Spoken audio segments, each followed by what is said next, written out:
teman-teman, kami dari kelompok 2 mata kuliah pragmatik akan membahas mengenai macam-macam dan kegunaan dieksis dalam pragmatik. Yuk ikuti kami dari kelompok 2. Saya Adinita Suaranisa dan rekan saya. Assalamualaikum warahmatullahi wabarakatuh. Saya Anissa Sabrina. Assalamualaikum warahmatullahi wabarakatuh. Nama saya Muhammad Sujar Rapip. Assalamualaikum warahmatullahi wabarakatuh. Perkenalkan, nama saya Adelia. Nah, pokok bahasan kali ini ialah konsep dieksis, dieksis persona, dieksis ruang, dan dieksis waktu. Yuk, lihat penjelasan selanjutnya. Materi pertama ialah konsep dieksis. Kalian udah tahu belum sih sebelumnya dieksis itu apa? Gimana cara pakainya dan gimana penggunaannya? Yuk kita simak materi berikut ini.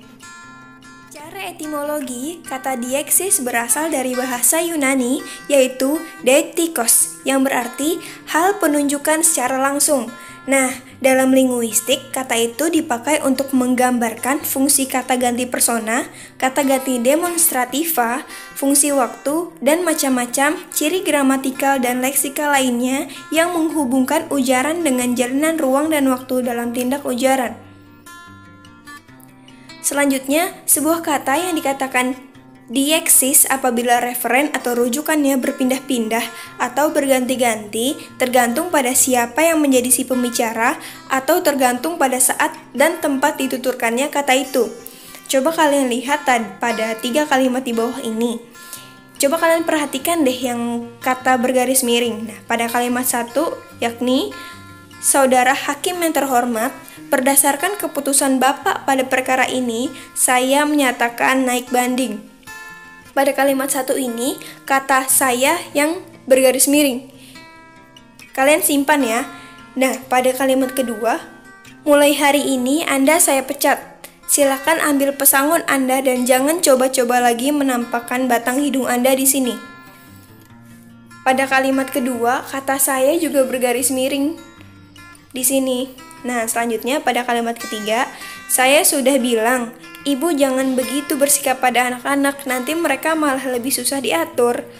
Masih banyak cara yang dapat kita lakukan agar mereka sadar pada kesalahannya tanpa harus membuat mereka sakit hati dan kecewa. Kenapa ya kata saya pada kalimat 1, kalimat 2, dan kalimat 3 di garis miring? Coba kita lihat di slide berikutnya. Nah, kata saya pada contoh di bawah itu mempunyai referensi atau rujukan yang berbeda jika dilihat pada siapa yang berbicara. Nah, pada kalimat 1, kata saya itu dituturkan oleh pembela yang ditujukan kepada hakim untuk menyatakan keberatannya terhadap vonis yang dijatuhkan. Nah, pada kalimat yang kedua, kata saya itu dituturkan oleh seorang pemimpin atau atasan pada bawahannya. Nah, yang ketiga ini dituturkan oleh seorang ayah dan pada istrinya. Jadi jelas gitu, referen atau rujukannya itu berbeda dari siapa yang kata saya yang menuturkannya itu siapa. Nah, kata sayanya itu bisa disebut dieksis karena rujukan atau referennya berpindah dan berganti sesuai dengan konteks wacananya. Nah, 3 contoh kalimat itu dibangun berdasarkan konstruksi yang utuh dalam satu wacana yang lebih luas. Jika konstruksi tersebut digambarkan dalam satu wacana, maka akan tampak satu kesatuan makna yang menyeluruh. Selanjutnya, dieksis persona akan dijelaskan oleh saudara saya. Terima kasih. Jadi saya akan ngejelasin tentang deiksis persona.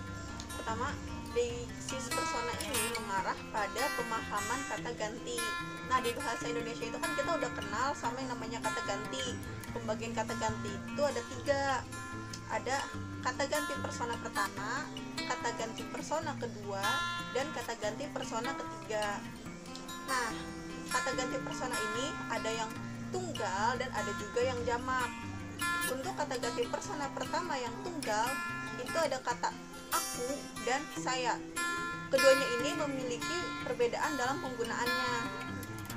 Kata aku ini biasanya digunakan dalam situasi informal, kayak misalkan aku nih lagi ngobrol sama teman-teman sebaya, itu bisa pakai kata aku. Nah, sedangkan kata saya ini digunainnya bisa dalam situasi formal, bisa juga dalam situasi informal. Kalau dalam situasi formal tuh biasanya kayak lagi pidato, lagi mimpin rapat, itu biasanya menggunakan kata saya. Nah, untuk informal biasanya untuk kenalan awal atau dalam berbincang pun bisa menggunakan kata saya, karena kata saya ini nggak intim tapi bisa digunakan untuk formal dan untuk informal jadinya. Terus ada lagi juga bentuk lainnya dari kata persona pertama yang tunggal itu kata daku. Tapi kata daku ini jarang banget digunain dalam ujaran sehari-hari. Biasanya kata daku ini cuma digunain dalam novel, dalam puisi, dalam karya-karya sastra kayak gitu. Nah, lanjut ada kata ganti persona pertama yang jamak. Kata ganti persona pertama yang jamak ini ada kata kita dan kami. Untuk kata kami, dia ini bersifat inklusif, yang mana artinya pronomina itu mencangkup tidak aja pembicara atau penulis, tapi semua yang ada dalam konsep itu gitu. Terus ada juga kata kami. Nah, kalau kata kami ini bersifat eksklusif, jadi artinya kata ganti ini mencakup si pembicara dan orang lain yang ada di pihaknya, tetapi tidak mencakup orang lain di pihak pendengar atau pembacanya. Kan jadi kalau kita mencakup semuanya nih, saya pembicara dan Anda pendengar, itu bisa mencakup di kita. Sedangkan kalau kami, itu hanya saya sebagai pembicara atau saya sebagai penulis dan orang-orang yang ada di pihak saya aja, kayak gitu. Terus lanjut lagi ada persona kedua tunggal. Persona kedua tunggal ini ada engkau dan kamu. Masing-masing mempunyai bentuk variasi kau dan mu. Berdasarkan distribusinya, bentuk mu merupakan bentuk lekat di kanan, sedangkan bentuk kau merupakan bentuk lekat di kiri. Maksudnya lekat kiri kanan itu apa? Nih, kalau bentuk mu biasanya itu letaknya di sebelah kanan dari kata yang lain gitu. Contohnya punyamu, bukumu, itu kan dia letaknya ada di sebelah kanan dari kata pertamanya. Sedangkan untuk kau, bentuk variasinya itu letaknya ada di sebelah kirinya. Contohnya apa yang kau lakukan, kau baru lakukan gitu. Nah, selanjutnya ada kata anda. Kata anda ini dapat digunakan dalam situasi formal. Dia sama kayak saya gitu, bisa digunain dalam formal, bisa juga kalau kita bicara nggak mau terlalu formal tapi juga nggak mau terlalu akrab, itu bisa pakai anda. Terus ada persona kedua jamak. Persona kedua jamak ini ada kata kalian. Kalian dan bentuk persona kedua tunggal yang ditambah dengan kata sekalian, seperti anda sekalian, kamu sekalian, dan sebagainya. Meskipun bentuk kata kalian tidak terikat pada tata krama sosial yang status sosialnya lebih rendah, umumnya tidak memakai bentuk itu terhadap orang yang lebih tua atau berstatus sosial lebih tinggi. Jadi biasanya kita tuh bakal jarang banget menggunakan kata kamu sekalian, kalian sekalian kepada orang-orang yang statusnya lebih tinggi atau kepada orang-orang yang lebih tua. Meskipun kata ini nggak terikat status sosial ya, tapi biasanya emang kata itu nggak digunain untuk orang-orang yang lebih tinggi itu status sosialnya atau lebih tua. Terus ada kata persona ketiga bentuk tunggal. Kata persona ketiga tunggal itu mencakup ia, dia, nya, dan beliau. Kata ia ini menunjuk pada persona di luar percakapan antara pembicara dan pendengar. Dalam penggunaan kalimat, kata ia ini hanya bisa berfungsi sebagai subjek aja.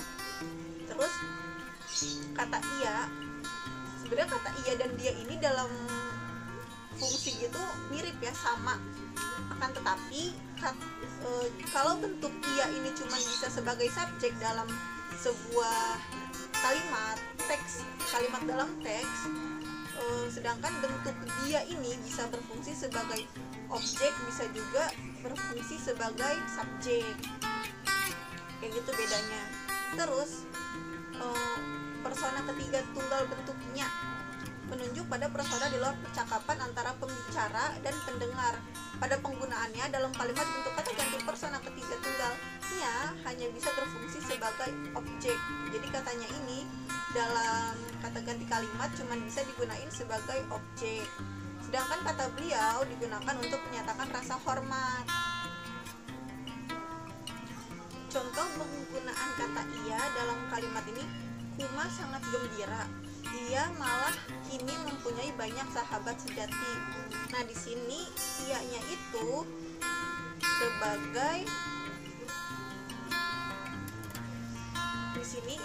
sebagai subjek. Nah, kalau contoh kata tunggal yang menggunakan dia yang bisa berfungsi sebagai subjek dan juga bisa berfungsi sebagai objek itu, contoh kalimatnya kayak gini. Sejak saat itu, Kuma tidak terkenal lagi. Ia hanya menjadi ayam biasa. Banyak ayam lain yang sudah bisa berkokok indah seperti dia. Nah, dianya ini di sini berfungsi sebagai objek. Lalu untuk contoh penggunaan katanya itu, akan tetapi kali ini Amir benar-benar keterlaluan. Sudah beberapa hari gagal mencarinya. Tuh, katanya di sini berfungsi sebagai objek. Lanjut untuk persona ketiga bentuk jamak. Persona ketiga bentuk jamak ini ada kata mereka. Pada umumnya mereka hanya dipakai untuk insan. Jadi untuk benda atau konsep jamak dinyatakan dengan pengulangan nominat tersebut atau reduplikasi. Jadi kalau kata jamak mereka ini, kata jamak ketiga mereka cuma bisa digunakan untuk insan, bukan dengan hewan. Contohnya, Liel dan Dania bertanya khawatir. Suasana makin seru. Mereka itu menunjuk pada Liel dan Dania. Sedangkan untuk benda itu biasanya kalau bentuknya jamak kayak mobil-mobil atau motor-motor, bantal-bantal, itu menggunakan pengulangan atau reduplikasi. Jadi nggak bisa pakai mereka untuk benda tuh.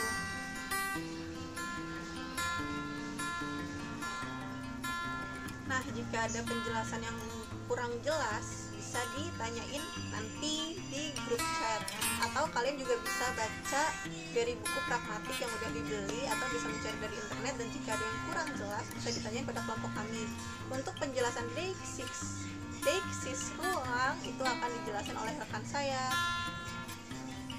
Baiklah, untuk materi selanjutnya yaitu deiksis ruang. Deiksis ruang ini nama lainnya deiksis tempat. Nah, jadi deiksis ruang ini merupakan unsur yang membentuk deiksis ruang mengacu pada penggambaran tempat atau pada tertentu yang berorientasi pada si penutur atau si pembicara. Contohnya, berdasarkan pengamatan saya, lokasi ini sangat cocok untuk dijadikan pembangunan rumah susun. Nah, maksud dari lokasi ini, kata ini menunjukkan tempat dan rujukan yang didasarkan pada sudut pandang si penutur yang diwakili oleh saya tadi. Nah, selanjutnya contoh kedua itu ada di salah satu rumah itu peristiwa pembunuhan tersebut terjadi semalam. Nah, kata itu pada contoh dua ini memiliki makna tempat dan tuturan tersebut didasarkan atas informasi si penutur. Selanjutnya ada leksan ruang seperti dekat, jauh, tinggi, pendek, tidak bersifat deiksis. Nah, contohnya misalnya Jakarta dekat dengan Bogor. Lalu selanjutnya contohnya juga ada Solo dekat dengan Jogja. Terus juga contoh lagi bagi kereta api Indonesia, jarak itu terlalu jauh. Juga ada contoh lain, menurut ukuran orang Indonesia, si Mandra itu termasuk tinggi. Nah, coba kita bandingkan dengan contoh berikut ini. Rumah si Mandra dekat dengan rumah saya.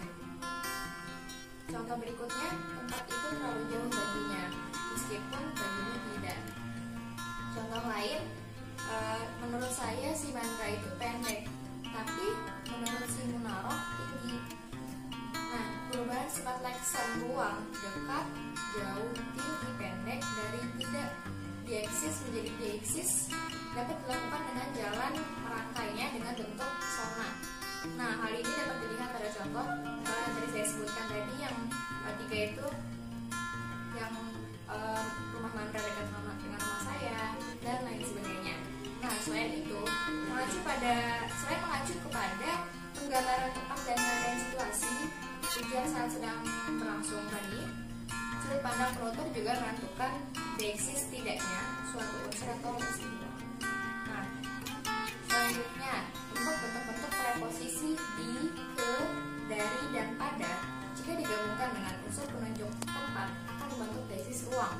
Dengan catatan, unsur rujukan yang berorientasi pada penutur juga terdapat dalam tuturan atau wacana tersebut. Nah, perhatikan contohnya itu misalnya si A bertanya, di mana tasnya? Lalu si B menjawab, di atas. Terus juga ada contoh lain. Yang kedua, ia sedang mengkonsentrasikan diri ke pelajaran yang sedang berlangsung. Contoh yang ketiga, penjahat itu masuk dari belakang rumah. Pada saat itu saya dan teman-teman sedang tidak di rumah. Terus untuk contoh keempat, ia selalu berpegang teguh pada prinsipnya. Hal ini yang membuat aku salut padanya. Nah, penjelasannya itu jadi dari preposisi yang satu itu, preposisi di atas itu bersifat deiksis. Karena untuk mengetahui tempat yang dimaksud, kita harus tahu dulu nih di mana si pembicara itu berada. Yang si pembicara itu si B. Terus lalu selanjutnya untuk preposisi ke pelajaran mengarah pada satu hal pelajaran, bukan hal lain, dan siapa yang mengatakan tentang arah pembicaraan tersebut. Gitu.